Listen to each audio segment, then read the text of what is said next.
I'm going to show you why I will only put the bare minimum down payment when purchasing a property. When it comes to deciding how much money you should use towards your down payment, I usually hear kind of one of two things. Either we now have enough money to buy a home.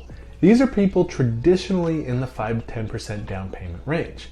Then there are those that have had some sort of financial event like the sale of a home, long-term savings and investing, received a bonus, selling a stock, an inheritance, and so on. This group of people are typically putting upwards of 20% down. Now, I want you to know there is no right or wrong when it comes to how much money you should use towards the down payment of a home. And unlike the stock market, how much you initially invest in a home does not affect how much your home will increase in value. Rather, it's what works best for you and your unique situation. So I want to show you the long-term cost of these two scenarios over the life of the loan, and I'm going to provide you with a very different way of looking at how much you should use as a down payment that usually shocks most people, as it's a way they've never looked at a down payment before. So let's math it up.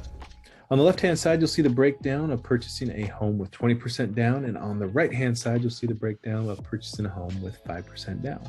Both examples are over a 30-year term and at a purchase price of $938,000, which is the most you can qualify for as a buyer in King County using a conforming loan limit product with 5% down.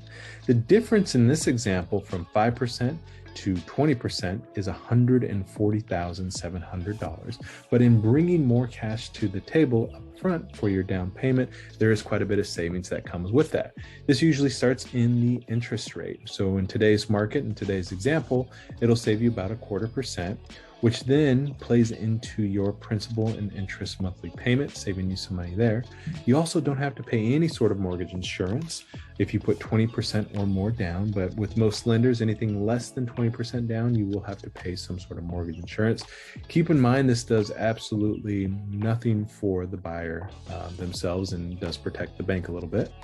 And the property taxes and homeowners insurance is not affected. It does not matter if you put 20% or 5% down, they do not change.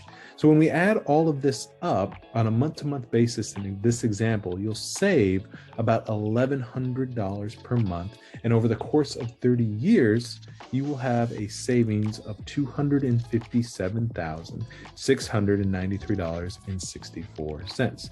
And who wouldn't want to save $250,000 when it comes to purchasing a home, especially in today's market, right? But keep in mind that how much you put down, be that 5%, 20%, 10, 3%, has no effect on how much your home is going to appreciate year over year for the next 30 years.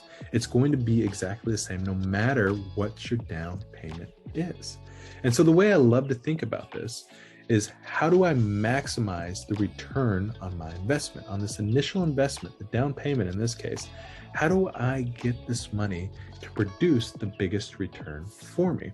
Well, another way of thinking about this, thinking differently, would be, what about if I did purchase this home, because I love this home, with 5% down, and I took this $140,700 and I put it into a different investment?